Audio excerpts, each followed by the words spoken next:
السلام علیکم۔ لفظ محبت صرف اللہ کی ذات پہ جچتا ہے۔ بے لوث، بے پناہ اور پاکیزہ محبت وہ محبتوں کا امین ہے۔ بس وہی محبت کا حق ادا کرتا ہے۔ وہ گناہ گار سے محبت کرتا ہے تو پارسا سے بھی کرتا ہے۔ تمہیں معلوم بھی نہیں کتنی بار وہ تمہیں گرنے سے پہلے ہی تھام لیتا ہے۔ تم بھول جاتے ہو کتنی بار بکھرے وجود کو اس نے سمیٹا ہے۔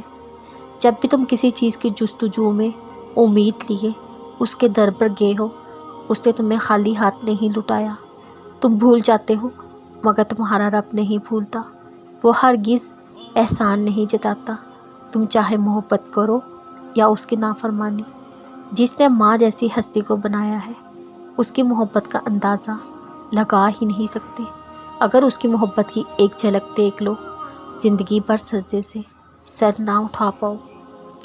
یاد کرو وہ وقت جب تھک جاتے ہو، کون ہمت دیتا ہے؟ مایوس ہونے پر جینے کی وجہ دیتا ہے۔ جب ٹھوکر کھاتے ہو، کون سنبھالتا ہے؟ وہ تمہیں تب سنتا ہے جب کوئی سننے والا نہیں ہوتا۔ جب دنیاوی محبتوں سے ہار کر حقیقی کی طرف لوٹتے ہو، ایک قدم اس کی جانب بڑھاتے ہو، وہ دوڑ کر تمہاری طرف آتا ہے۔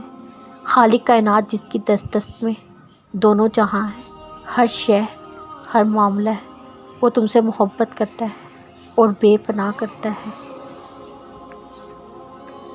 جس کو بے خبر لوگ رسائی سے باہر سمجھتے ہیں، وہ ہر وقت تمہاری پکار کا منتظر رہتا ہے۔ تم مانگو اور وہ عطا کرے، تم سناؤ اپنی داستان اسے اور وہ کن کہہ کر مکمل کر دے۔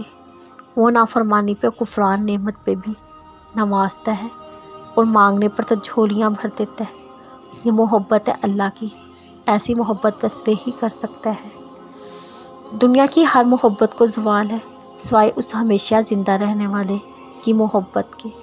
حقیقی اور دنیاوی محبت میں یہی تو فرق ہے۔ دنیاوی محبت غم دے کر مٹ جاتی ہے، حقیقی محبت ہمیشہ رہتی ہے، ہر غم کو مٹا دیتی ہے۔ جو شخص حقیقی محبت سے آشنا ہو جاتا ہے، اسے ان فانی اور خود غرض محبتوں کی ضرورت نہیں رہتی، کیونکہ جسے رب کی محبت مل جائے اسے سب مل جاتا ہے۔ مجھے اس بات پر یقین ہے میرا رب انسانوں کی طرح نہیں، میری خامیوں اور غلطیوں پر بنا اخلاص فراموش کرتے، میری اچھائیاں نظر انداز کرتے، میری معافیاں، میری توبہ قبول نہ کرے۔ وہ قدردان ہے، بہت قدر کرنے والا، خواہ وہ کسی کی آنسو کی قدر ہو یا اس کی محبت میں مسکرانے کی، وہ میرا ہر عمل سنبھال کے رکھتا ہے۔